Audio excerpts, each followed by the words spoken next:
Boa tarde a todos. Você quer que eu segure? Melhor que não aguento segurar. Boa tarde a todos. E cumprimento em particular o Stanley, a deputada Mara Gabrilli, que tiveram essa iniciativa brilhante de marcar esse evento do dia 21 de junho, o Dia Nacional de ELA, para que possamos estar sempre relembrando essa doença rara, que parece rara, mas eu, pelo menos que tenho ela familiar, na minha família, tenho muitos casos, então isso faz parte da nossa rotina. Então, participar de uma associação, eu considerei a melhor alternativa para poder estar encaminhando demandas, estar acompanhando toda a evolução da tecnologia, das pesquisas e o que chega de bom para a gente também. E o Movela, que no momento eu estou presidente, né, que quem está mais à frente sempre é o Antônio Jorge, e no momento ele é o assessor que faz tudo. E eu sou a presidente, mas que nós temos, felizmente, assim, um contato com o Brasil inteiro. Por ser virtual a nossa associação, nós conseguimos contactar, esclarecer dúvidas, trocar experiências, promover encontros, reuniões, na medida do possível, e levar todo esse conhecimento ao maior número de pessoas possível. E aí, nessa oportunidade de hoje, eu gostaria de abordar a questão das conquistas e os desafios que os pacientes de ELA ainda têm pela frente. Nós percebemos que já conquistamos muitas coisas, principalmente em relação à legislação, em relação à difusão da doença, que até bem pouco tempo atrás, né, digamos 10 anos atrás, pouco tempo para uma doença cair no conhecimento popular, digamos. Hoje em dia eu falo que eu sou portador de ELA, a pessoa já diz, é a famosa ELA, né? Eu falei, a famosa ELA. Então já sabem pelo menos que é a famosa. Mas, no entanto, quando um paciente começa a apresentar os sintomas são muito leves, difíceis, às vezes se confundem com outras doenças, e é difícil se fechar um diagnóstico. Então, é muito importante que a pessoa tenha um acompanhamento de uma pessoa, de um especialista que entenda do assunto, para que possa fechar um diagnóstico com segurança. E aí, até ele chegar a esse diagnóstico, geralmente ele perambula fazendo exames, entre perícias, para conseguir um auxílio-doença, que muitas vezes traz muitos obstáculos, porque a pessoa está forte, mas, no entanto, ela tem uma fraqueza, que é uma fraqueza indescritível. Então, é essa dificuldade para poder conseguir o auxílio-doença. Depois, quando chega, né, a aposentadoria, porque fatalmente leva à aposentadoria, porque é uma doença irreversível, incapacitante, evolutiva. Então, quando chega para aposentar, muitas vezes a pessoa chega a aposentar quando ela já não está em condições nenhuma mais de fazer alguma coisa na vida dela, né, de poder usufruir daquela aposentadoria. E isso, então, seria algo mais viável, seria mais rápido, se tivesse um maior conhecimento, se houvesse uma capacitação dos peritos, isso dentro do direito previdenciário. Se tivesse uma capacitação dos peritos para poder identificar essas doenças neuromusculares, para poder fazer o diagnóstico com precisão e enquadrar de forma que a pessoa tenha o seu direito no momento devido, para que ela ainda desfrute de uma qualidade de vida durante um tempo maior. E tem também a majoração de 25%, que é o que muitos chamam de auxílio cuidador, mas não é exatamente o auxílio cuidador. Como a deputada mencionou, o auxílio cuidador ele é bem mais amplo e que nós torcemos para que ele saia, mas que ele seja aprovado. Mas os 25% seria um acréscimo sobre a aposentadoria, porque aquela pessoa vai ser uma pessoa dependente, ela vai precisar dos cuidados de um terceiro, até para as atividades de higiene pessoal, todas as atividades de vida diária. Ah, o slide, até esqueci do slide. Eu coloquei primeiro aqui, estou indo. O slide, por favor, me acompanhe, então.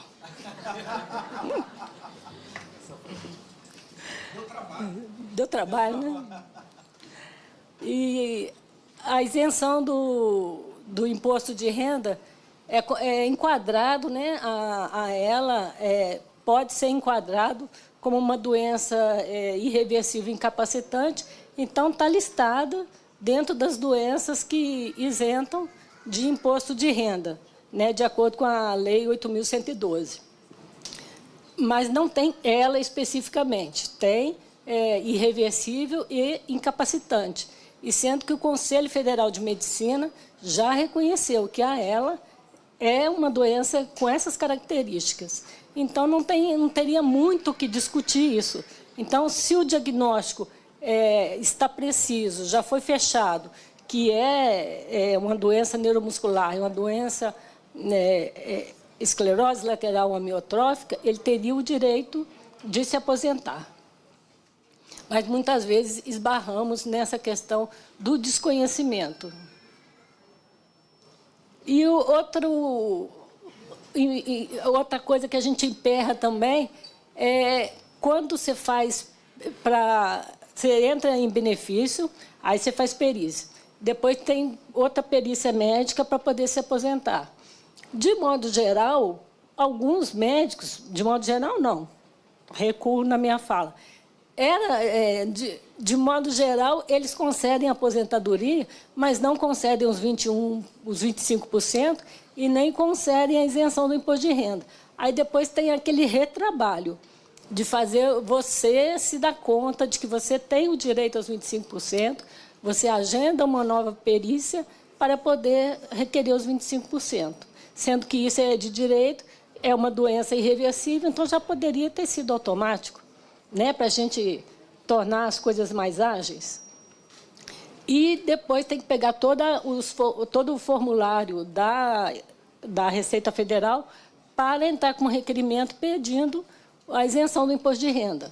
Não tem um banco de dados entre a Receita Federal e o INSS?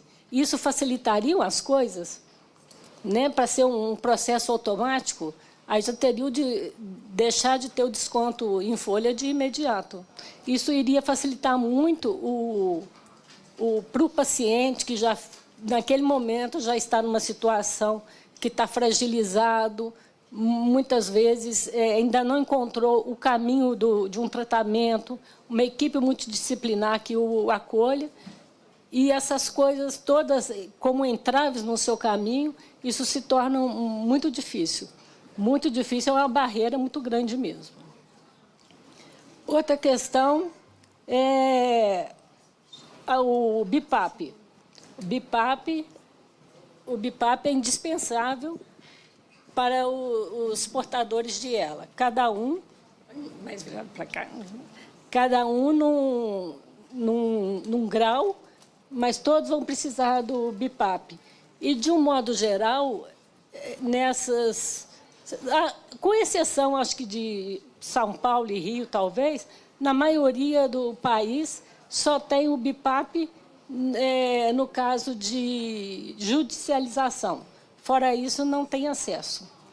E sendo que a gente sabe que o portador de ELA, o paciente de ELA, ele tem comprometimento da musculatura torácica e, com isso, ele tem uma perda que vai ser grande. Então, o risco dele morrer por comprometimento dessa área vai ser grande se ele não tiver o BIPAP. Então, isso pode atenuar e dar mais qualidade de vida por um tempo bem maior. E o home care pelo SUS, que também é previsto na Lei 10.424, mas que é muito difícil a gente ver. É uma coisa que, infelizmente, para se conseguir, que a gente vê, eu que moro em Juiz de Fora e lido naquela região, que não é uma cidade tão pequena, mas quem tem home care lá, tem home care por planos de saúde através da justiça. Infelizmente, ainda não está funcionando. E é uma atuação que nós estamos tentando ter justamente através do SUS, porque é saúde pública. E a saúde, então, é nossa. Nós temos que acessar justamente esse recurso. E agora eu vou falar um pouco sobre a atuação do Movela. Então, o que eu falei até agora foram os desafios que nós ainda temos a vencer, mas que já está previsto em lei, que a gente acredita que, com a nossa união, a gente ainda consiga reverter e fazer valer com mais facilidade. Agora, a atuação do Movela, nós estamos atuando principalmente através da portaria 199 de 2014, que criou a Política Nacional de Atenção Integral às Pessoas com Doenças Raras. E aprovou as diretrizes, né, para como seria implantado isso. Está me acompanhando o slide lá?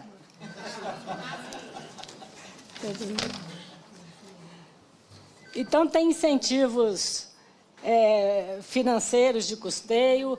O objetivo vai ser reduzir a mortalidade, contribuir para a redução da morbimortalidade e das manifestações secundárias. E, consequentemente, melhoria da qualidade de vida das pessoas por meio de ações da promoção, prevenção, uma detecção precoce dos casos dessas doenças neuromusculares, um tratamento oportuno e com redução da incapacidade e os cuidados paliativos. E ela foi organizada em dois eixos, né? Dois eixos das doenças, que de acordo com as semelhanças de cada uma, que seriam as doenças raras de origem genética e as de origem não genética, que, pela semelhança dela, a de origem não genética tem as anomalias, quer dizer, de origem genética, tem as anomalias congênitas ou de manifestação tardia, deficiência intelectual, erros inatos do metabolismo, quer dizer, nesse eixo que se enquadraria a ela. E as doenças raras de origem não genética, que são as infecciosas, autoimunes, inflamatórias ou outras doenças raras também, de origem não genética. E nós já conseguimos fazer algumas reuniões. A partir dessa portaria, nós entramos em contato com a Comissão Intergestora Regional lá em Minas. Aí nós dividimos assim, lá em Minas, eu estou tentando, juntamente com o doutor César, que também é de Belo Horizonte, e que é médico e paciente de ela, ele também está à frente desse trabalho junto conosco. E lá naquela região nós estamos tentando fazer contatos, estamos tendo uma receptividade muito grande. E o Antônio Jorge, no estado do Rio. Lá em Minas Gerais, nós conseguimos, em Juiz de Fora, fazer uma reunião, tivemos uma receptividade muito boa com o superintendente regional de saúde e está tramitando o processo para poder ver a possibilidade de nós criarmos lá um centro de referência em doenças neuromusculares.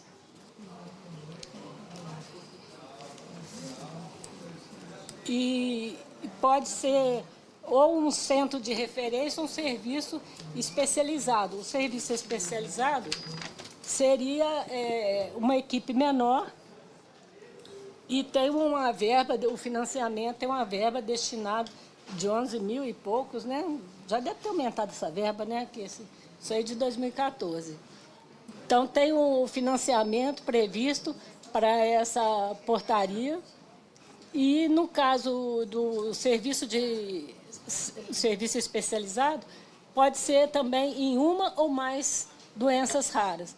E, no caso dele ser pactuado, ou seja, autorizado pelo gestor. Ser autorizado pelos gestores, que ele está dentro dos parâmetros para poder atender mais de uma doença, tem até o acréscimo para a contratação de mais um médico especialista no assunto para que ele atenda a essa outra doença.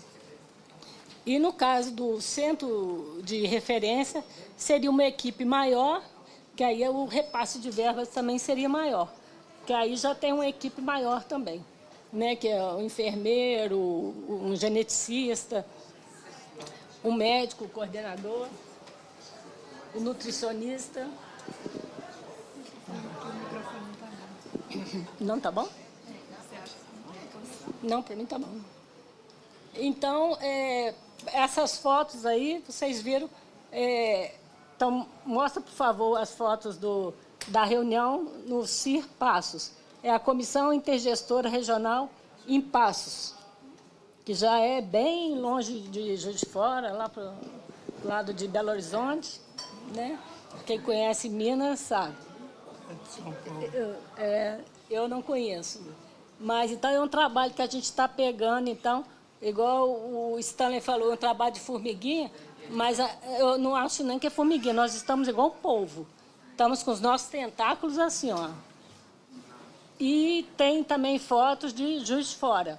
A nossa reunião em Juiz de Fora, nós já fizemos 2 reuniões e agora, no princípio de julho, nós teremos uma nova reunião com a pessoa que é responsável pelo setor de doenças crônicas, para ver se dá mais andamento para poder discutir diretamente em Belo Horizonte com a pessoa que é responsável pelas pactuações. E aí o Jorge fala um pouco sobre o Rio. Oi. Peraí, deixa eu melhorar aqui. Boa tarde, todos me ouvem aí? Eu fui diagnosticado com ela familiar, em 2009. Conheci a Mara em 2011 e, desde então, eu me tornei um ativista. Então, a gente que está nas redes sociais, a gente vê muito sofrimento, sabe? Muita angústia, muita dor. Ela tem essa capacidade de gerar dor nas pessoas. E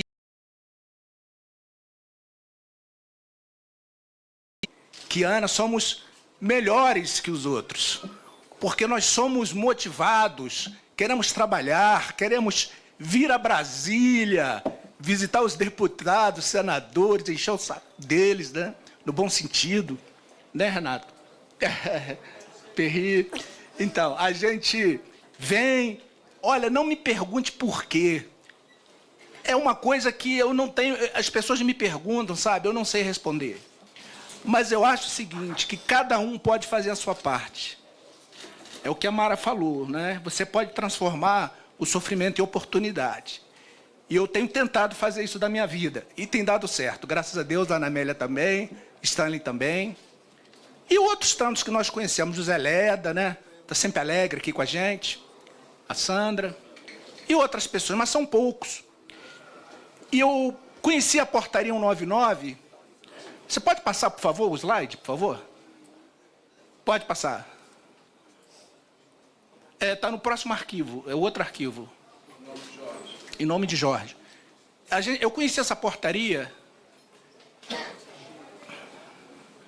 Eu conheci essa portaria em 2015, assim, já conhecia, né? Mas nós tivemos 3 audiências públicas aqui em 2015.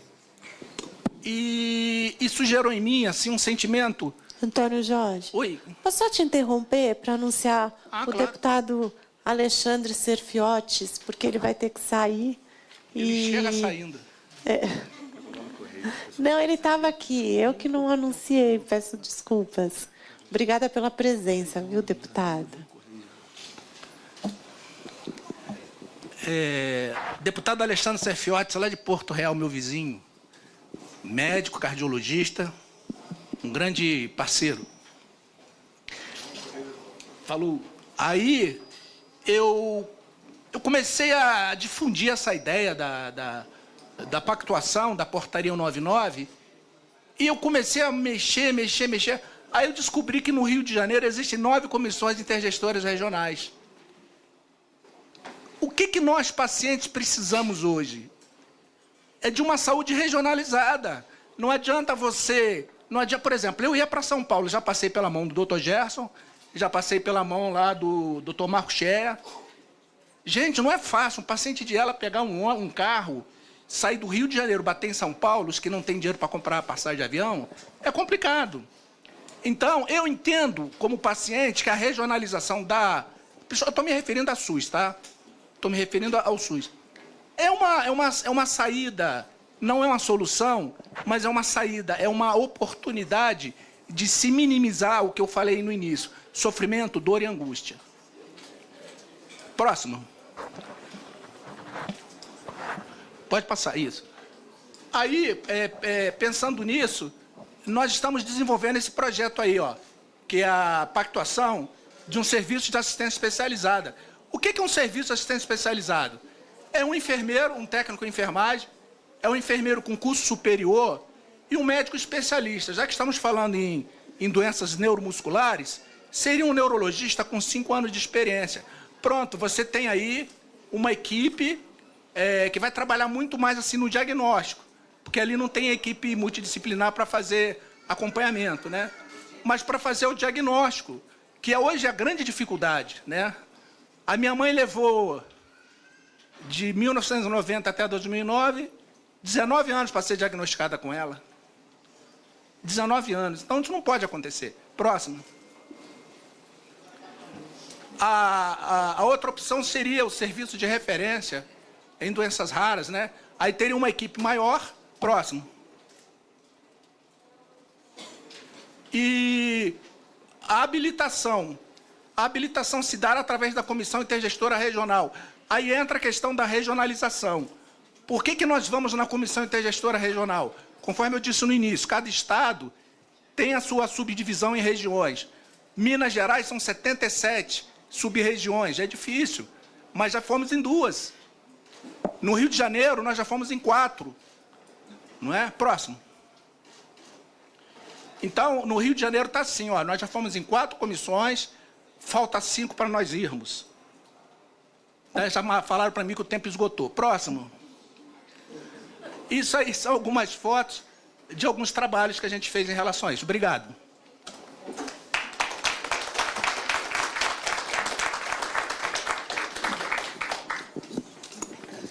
Obrigado pelo recado. Obrigada, Antônio Jorge. É porque eu estou preocupada, porque a gente tem outros palestrantes aqui para falar. Agora eu anuncio o senhor Jairo Bisol, procurador do Tribunal de Justiça do Distrito Federal e dos Territórios.